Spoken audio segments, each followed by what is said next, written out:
Welcome back to a good podcast. I'm Regem Rex, and this is my co host, Lauren. And today we're going to talk about something that really has just blown our minds. So, we administer the world's largest city specific vegan and vegetarian Facebook group in the world. And typically we get around 100, 120,000 views a month. Most posts get somewhere between 2 to 3,000 views. This month we had 250,000 visitors to our group. And what was the reason behind this? Well, one was a post about Beyond Meat Hot Pockets being found at a grocery outlet in Parma. And the other post, and we're still kind of scratching our heads about this, but it was a post from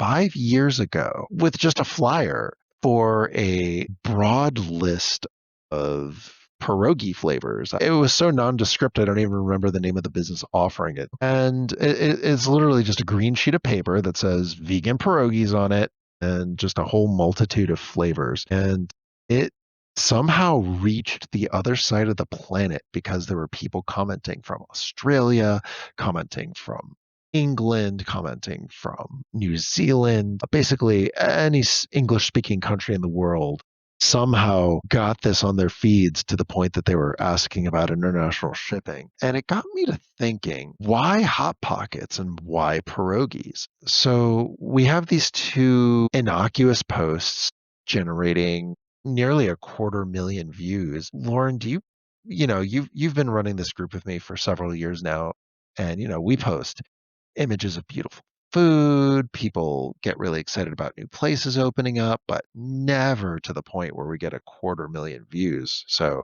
I'm wondering, do you have any insights or any thoughts? You know, you're very right about that. There are so many posts that I see that are this gorgeous food that people work so hard on, and I expect that to go viral or, grand openings of these restaurants with vegan options because we're in a vegan group, but they don't get as much traction. I think these are the biggest posts that I've seen so far, and I have been in the group for years, and it really kind of blew my mind, and I think that it has to do with some kind of nostalgia, for vegans. They want to be able to experience the same things as everybody else. And that's really the only thing I can think of because I was really, especially the post with the pierogi flyer, like it was just a flyer. There's nothing eye catching about this.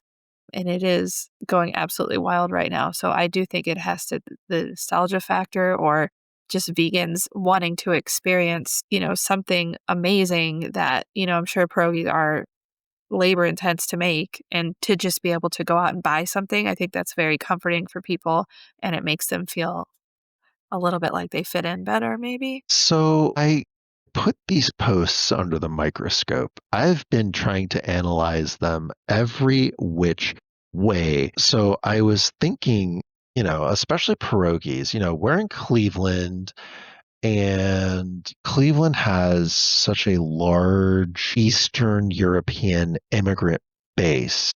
So I started to think that maybe it's because we're Cleveland that pierogies in particular are so popular that I started to look up the history of pierogies. Like I've cut this every way. Like I've tried to figure it out from a historical perspective, from a cultural perspective, from a psychological perspective.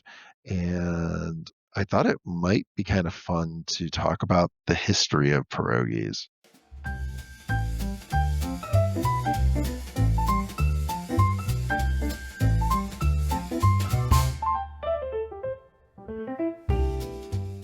Here's a brief and mildly unhinged history of the pierogi. Let us begin our journey in the 13th century, back when Europe was mostly forests, mud, and guys named Bogdan who believed the wind was mad at them personally. Somewhere between what is now Poland, Ukraine, and the parts of Eastern Europe where winter lasts 9 months and the remaining three are just colder, the pierogi emerged. Not invented in a heroic flash of culinary genius. No, that's too romantic. The truth is simpler. People put things inside dough and then prayed it would fix their day. That's the whole invention story, humanity's first self care routine. Medieval peasants took whatever they had potatoes, onions, mushrooms, cottage cheese, sometimes a berry if the Lord was merciful and sealed it inside a pasta pocket so hardy it could physically deflect an arrow. Not reliably, but enough that rumors started. By the 1400s, pierogies were cultural ambassadors of the Slavic world. Weddings, pierogies. Funerals, pierogies, but quieter. A drought, a flood, or a barn collapse? Fetch the pierogies, said someone with authority, and everyone nodded like, yes, this will solve the structural issues of life. Over time, the dish spread, not by conquest, but by grandmothers, babushkas, the most unstoppable force in Eurasia. Every grandma carried the recipe in her head like state secrets. Some had variations so guarded that speaking them aloud would summon an aunt from 3 towns over just to correct you. Pierogies survived empires, they survived wars, they survived the kind of border changes that make cartographers develop drinking habits. And then around the late 1800s to early 1900s, well, pierogies got on a boat. They arrived in America through immigrant neighborhoods in Chicago, Pittsburgh, Detroit, and most importantly for us, Cleveland. Cleveland welcomed them like long lost cousins who also happened to be delicious. Suddenly, pierogies weren't just food, they were identity, a piece of the old world that didn't demand paperwork. Cleveland, with its steel mills and neighborhoods named after whatever country the last boatload came from, became pierogi central. Churches sold them to keep the lights on. Bouzia made them by the hundreds. Entire family feuds were fought over whether the dough should be thinner, thicker, or spiritually correct. By the mid 20th century, Cleveland's pierogi economy was booming. You had church basement pierogies, festival pierogies, Mrs. Kravitz's pierogies that were 90% love and 10% passive aggressive commentary. Then something interesting happened. Cleveland's food scene shifted. New generations arrived. People became vegan, and the pierogi, flexible little dough citizen that it is, adapted. You can now walk into spots across Cleveland and find vegan potato cheddar pierogies, mushroom umami pierogies, egg roll pierogies, kimchi pierogies, and artisanal pierogies designed by someone with a neck tattoo and a deep affection for fermentation. Pierogies have become a culinary Esperanto, a universal comfort food, a dough pocket that says, I don't care where you came from, buddy. Everyone's having a long week. Sit down. And in a weird way, that's the soul of Cleveland, a city of immigrants, a city of reinvention, a city where the food is humble, party, and always trying its best to hold you together for another day. The pierogi started as a medieval survival technology. It became an edible autobiography of the Slavic diaspora, and somehow it ended up as a modern Cleveland icon, vegan or otherwise, proving that even the oldest traditions can survive if they're willing to hop the fence and evolve. So, the next time you bite into a pierogi, especially a vegan one, you are not just eating carbs. You are participating in a 700-year-old conversation about comfort, migration, resilience, and the unstoppable force of grandma driven cultural continuity. And that is the brief, tender, and mildly unhinged history of the pierogi.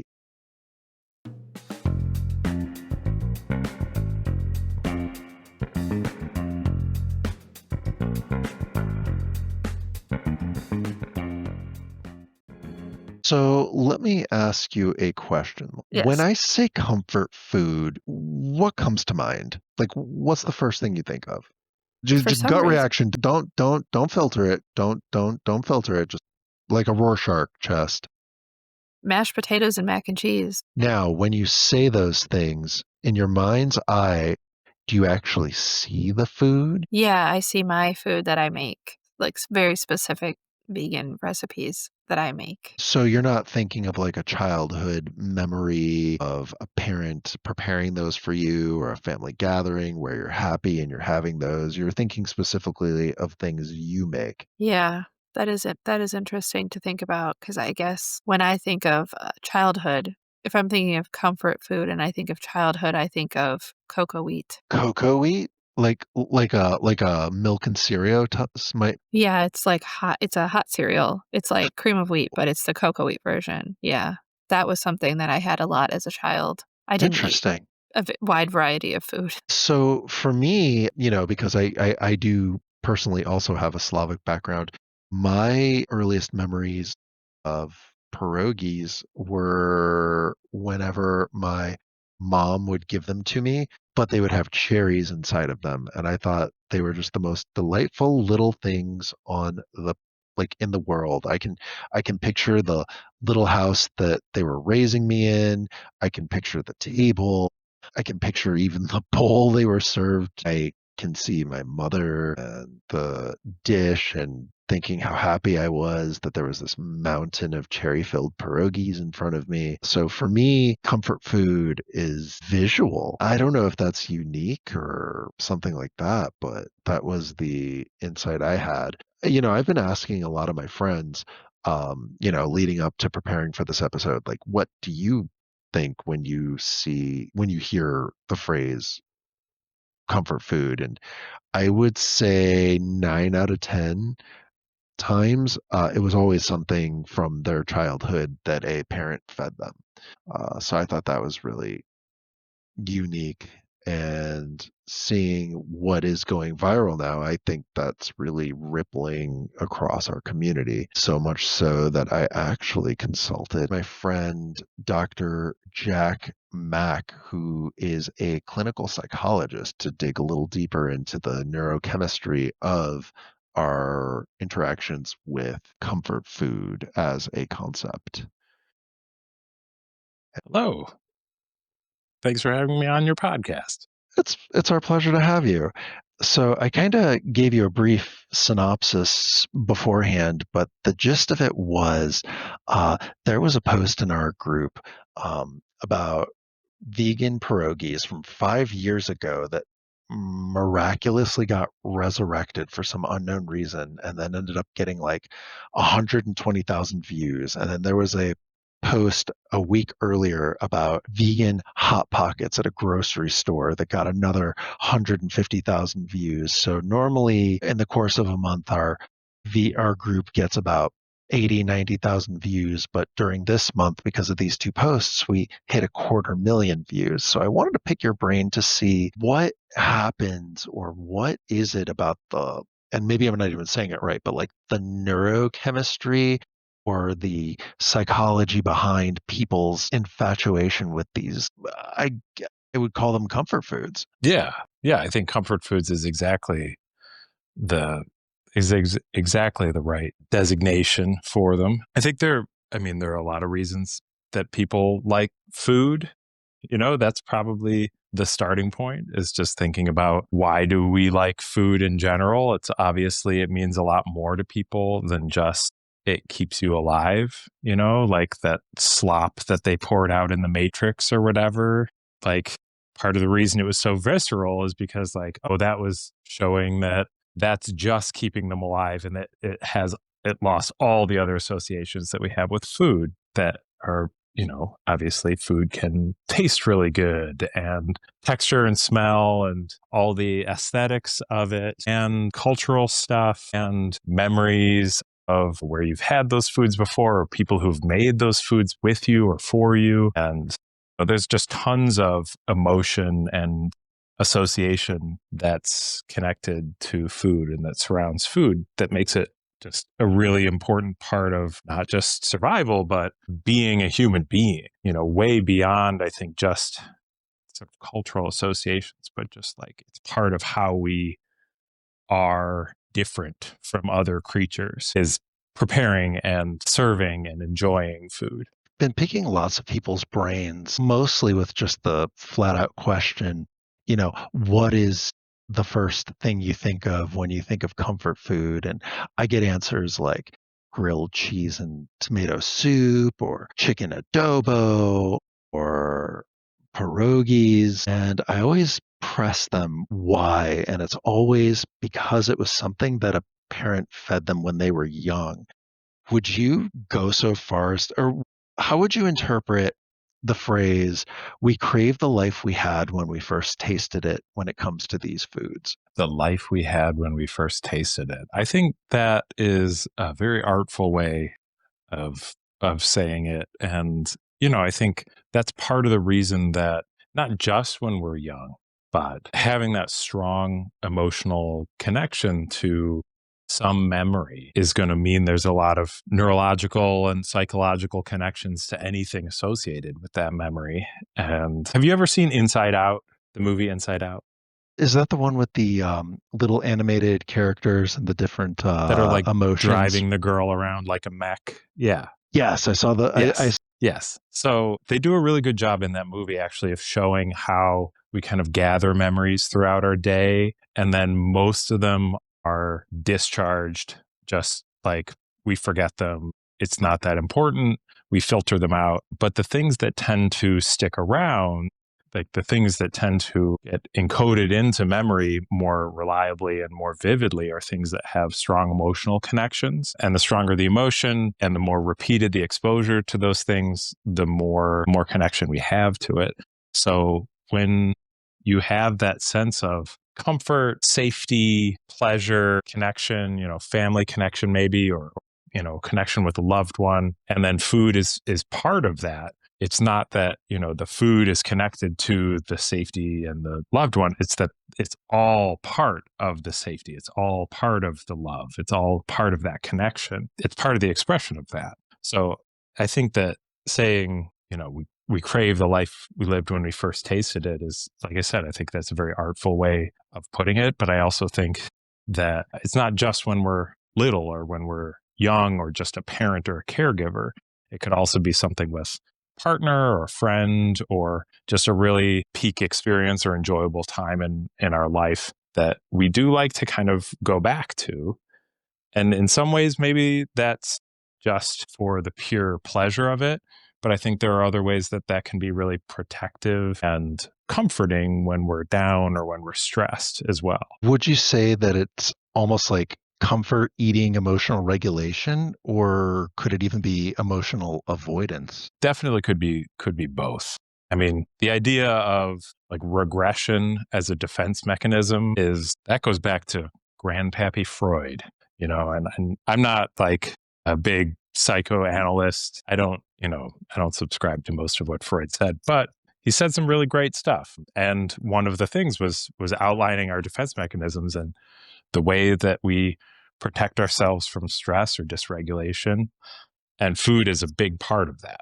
Food in general is a big part of that, because it taps into our basic needs, our need for, like I said, sort of survival things, but also stability, safety, comfort, pleasure, predictability. And so those comfort foods, I think, connect to all of those things. They tie us to early memories, they tie us to culture. And also, like you said, a lot of the things that people think of when they think of comfort food tend to be warm, and there's usually texture involved. A lot of times it's sort of like heavy or it's carby. Yes. And I think that gets like into our lizard brain, that sense of like, I'm safe, I'm okay, I'm going to make it through to tomorrow. And I think, just like warmth is good. Like helps us feel nice. So especially when we're stress usually is, stress can be anything.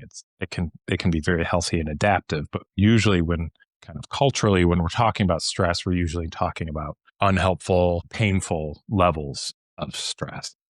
And so when there's a kind of one of those idioms in the world of therapy that when we're stressed, we regress. And so it's one of the ways that we cope with stress or cognitive dissonance or, whatever jargon you want to use to describe that dysregulation is by kind of falling back on patterns or things that we built or that were familiar to us from earlier in life. So sometimes that's, you go back home, you might be living a totally comfortable, pretty balanced life as an adult. You go back and you visit your parents for Thanksgiving, and you and your siblings and your parents, you find yourself falling back into old behavior patterns that you used to do when you were a teenager.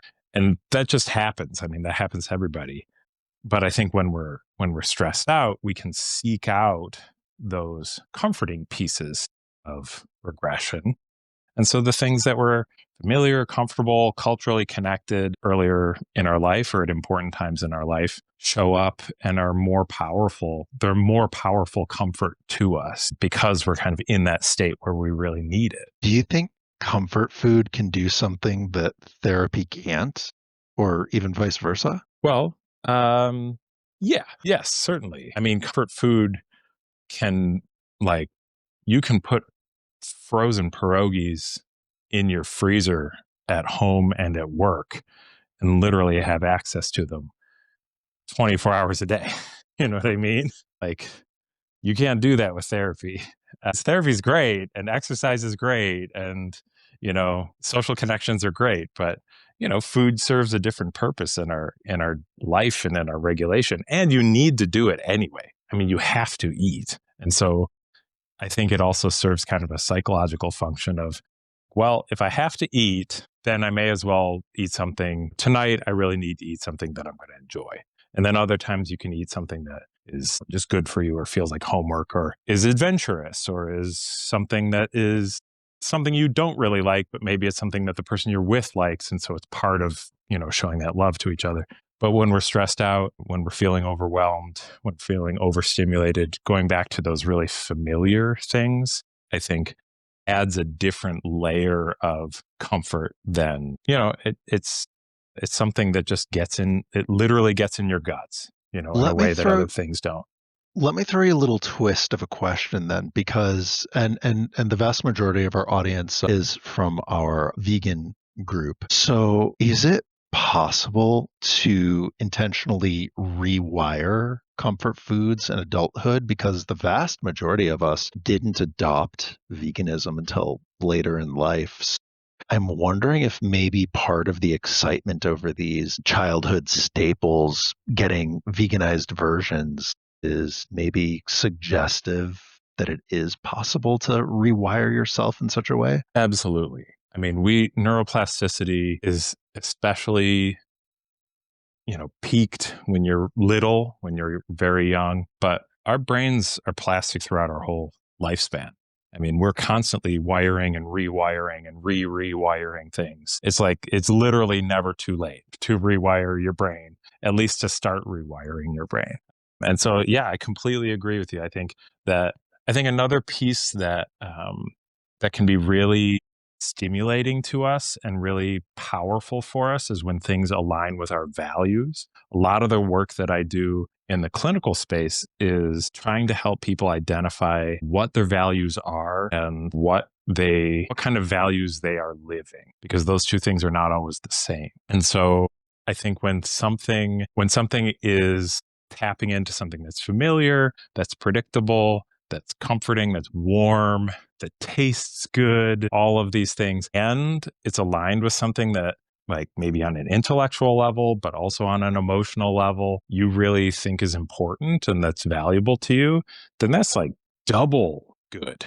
That's firing on all cylinders. That's hitting you everywhere. Like, I just think that that's super exciting and cool.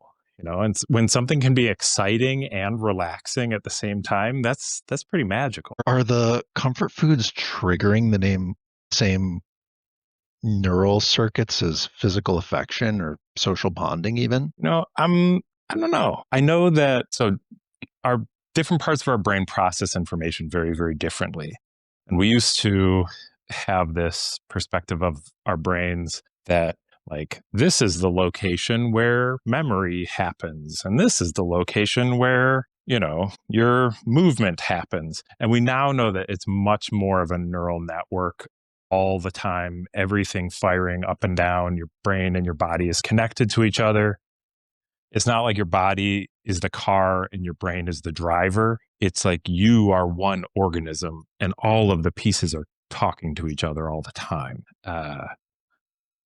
Yeah, again, I think that we can rewire what those connections are and what those mean, and we can strengthen those and develop those throughout our entire lifetimes. And so when something has a strong emotional memory attached to it and it's connected to these like aesthetically pleasurable things like taste and texture, and maybe there's cultural stuff, and there's, this and this and this. My guess is that it's going to be traveling along some of the same pathways as social connection, as physical touch. It may not be exactly the same in some way, but it probably is following the same pathways. It's releasing the same types of chemicals in our brains. We're getting dopamine, we're getting serotonin. It's engaging our body's parasympathetic nervous system, which is, your sympathetic nervous system is the fight or flight. Like, it's the activating nervous system. Fight or flight is the sort of extreme level of that.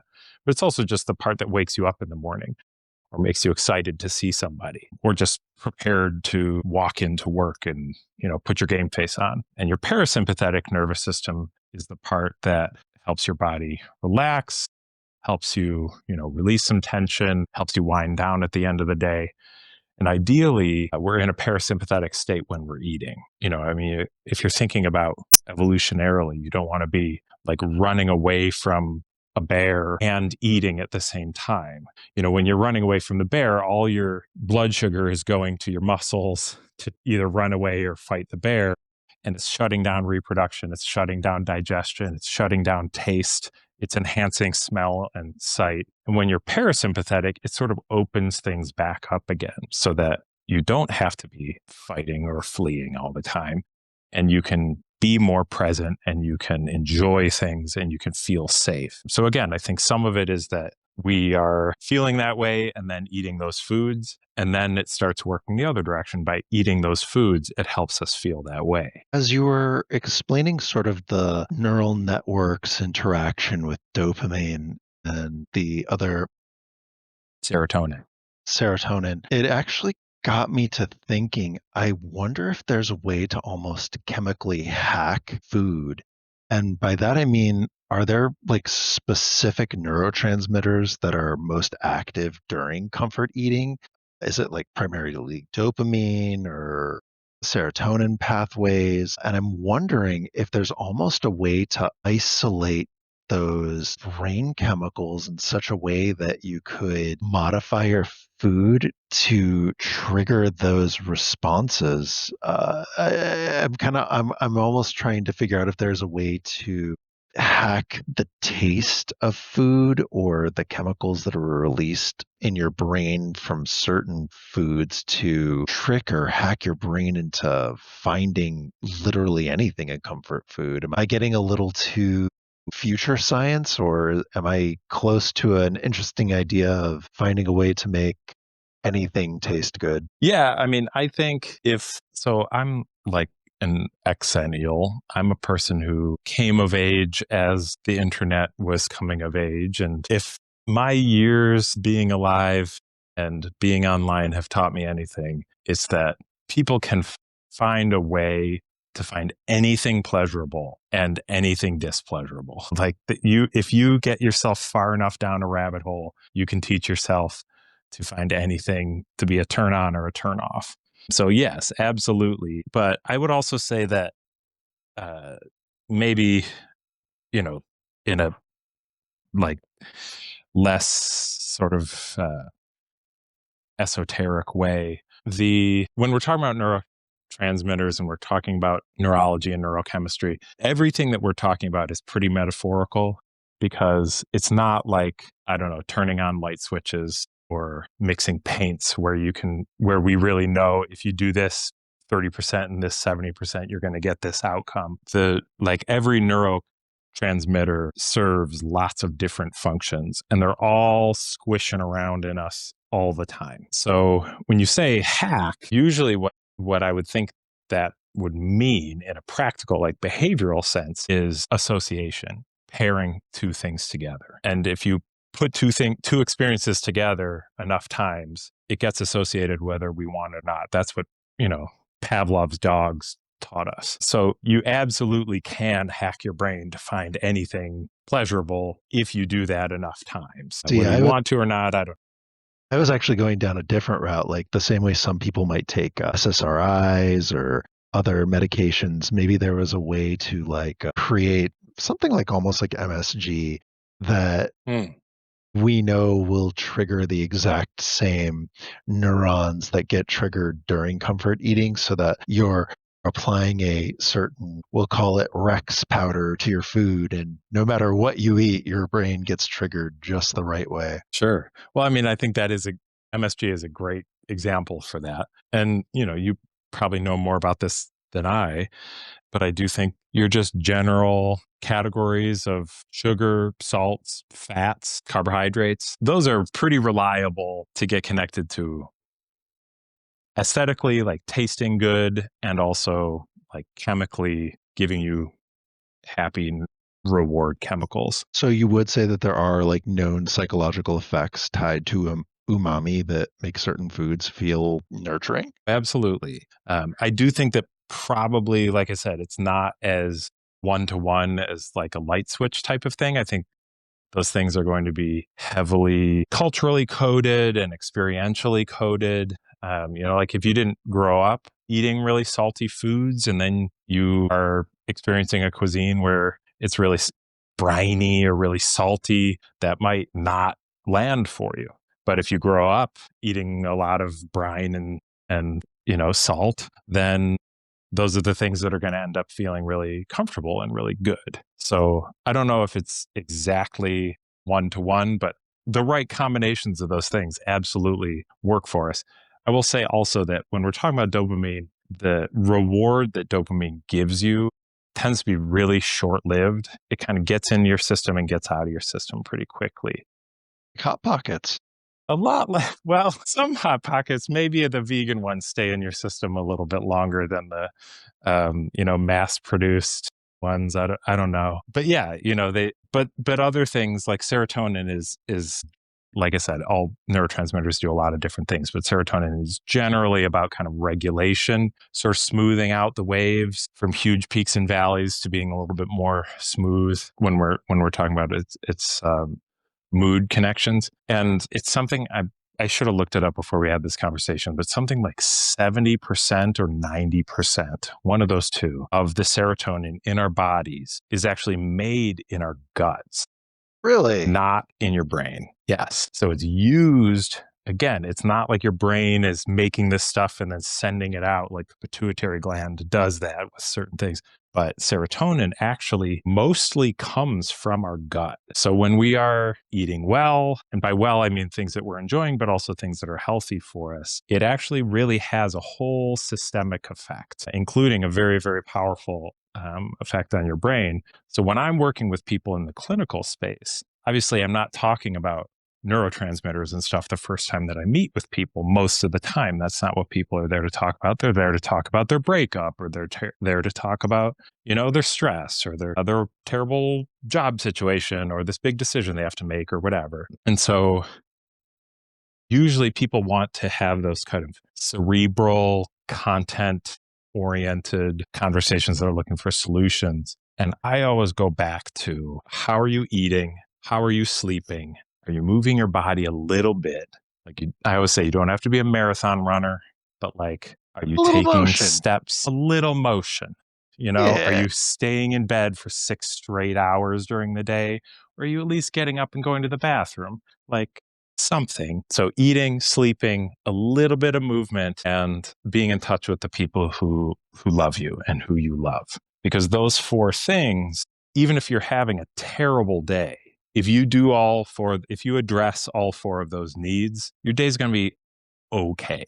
It might not be great. It might not even be pleasurable or good, but it's not going to be the worst.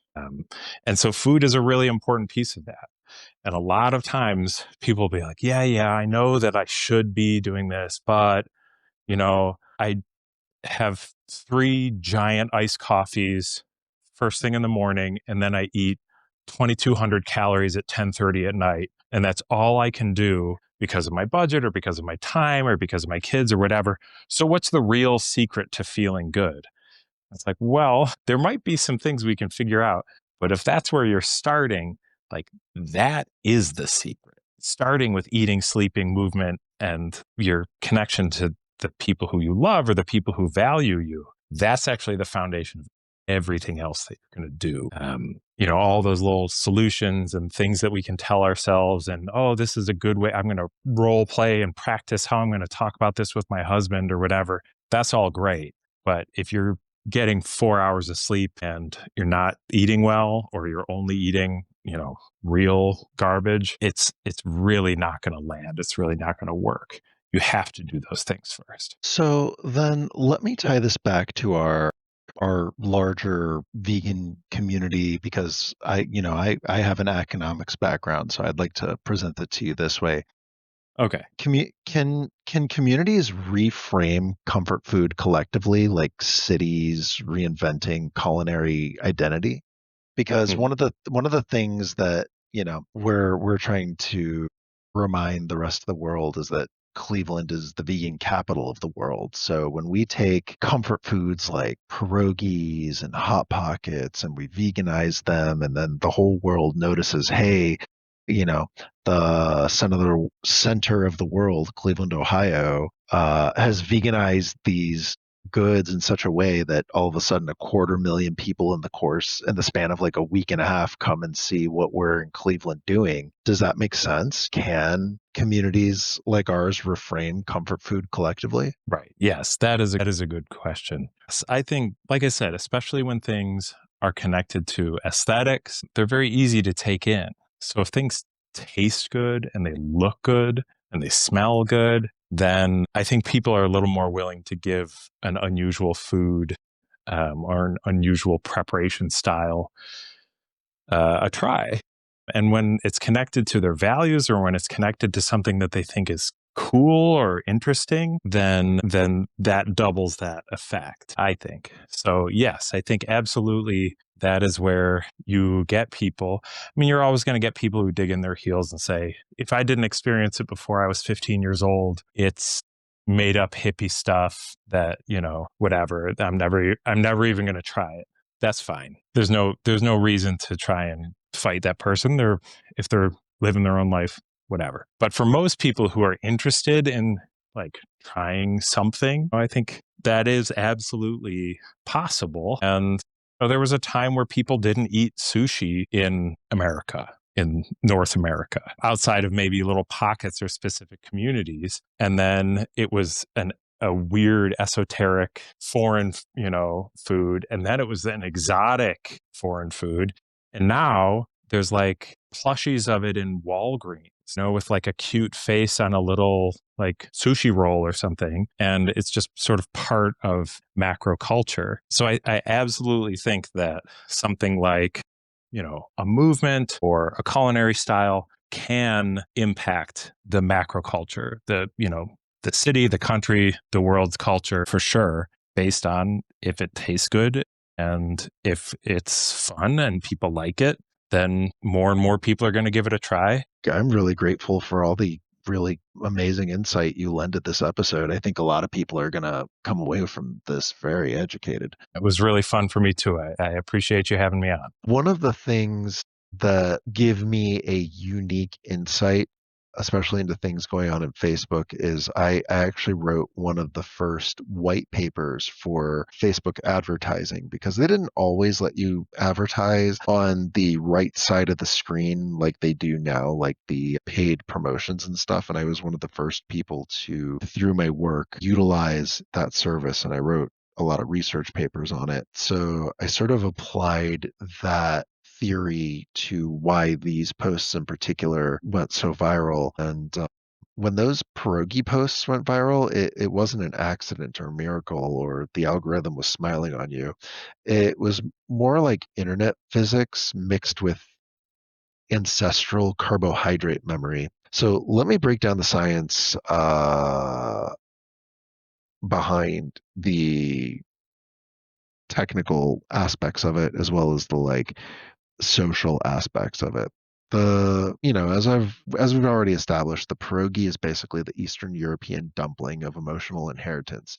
You don't eat a pierogi, you remember it, right? So every person scrolling past a picture of, hot pockets, or even just a list of text of pierogi flavors that they can have, An ancient neuron kind of fires in the back of their brain, like, oh, yeah, comfort exists. I forgot about that. That's typically what makes things go viral is triggered memories. You didn't post food, you posted nostalgia wrapped in dough. And well, clearly the internet loves that. So we added vegan to it, and then we activate two internets at once. So there are two internets that basically never sleep. The vegan internet and then the Slavic grandma food internet. We bridged them both. We created a wormhole of cross demographic enthusiasm, and suddenly vegans are excited because we made their lifestyle feel luxurious and normalized, and non-vegans got excited because pierogies still look like it could fix their marriage, and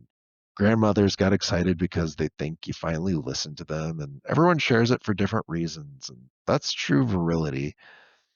And not only that, but like the cozy threshold. And most viral food is either ridiculous, like mm, the 100-layer lasagna towers, or aspirational, some $500 tasting menu of bespoke artisanal fig risottos. And the pierogi is a third category, which is, I'll coin the phrase cozy maximalism.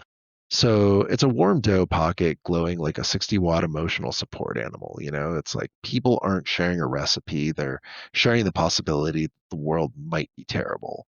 Instagram and Facebook can't resist that.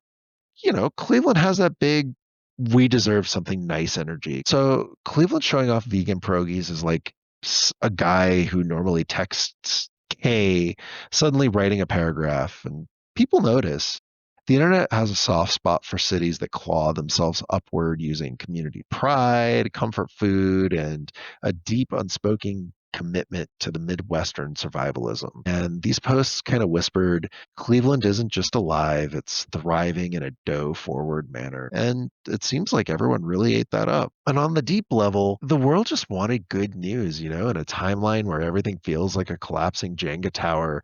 Vegan pierogies is a headline the human psyche can work with. It's wholesome, it's local, it's hopeful. It promises carbs without moral consequence. People see it and think, yes, yes, this is the version of the world I wish I lived in. So they hit share. In conclusion, the vegan pierogi posts went viral because we accidentally weaponized nostalgia, comfort, identity, community pride, photogenic dough geometry into one concentrated payload of digital serotonin. We didn't just post pierogies and hot pockets, we posted a momentary cure for the human condition.